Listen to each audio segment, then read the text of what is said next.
How to make horizontal video vertical using CapCut. So hello guys, welcome back to my YouTube channel. In this quick tutorial, I'll be showing you how you can easily convert your horizontal video onto vertical using CapCut. So as you can see, currently I've opened a particular video, which is of course in the horizontal, like a YouTube video on my CapCut. So if I were to change this to vertical video, what I'll be doing is, as you can see there is an option called ratio. So just tap on this aspect ratio, and it's currently on original, so which is like 16:9 for YouTube.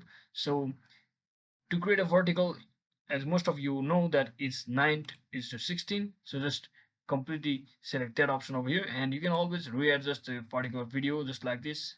And however you want, you can just automatically readjust it according to your choice.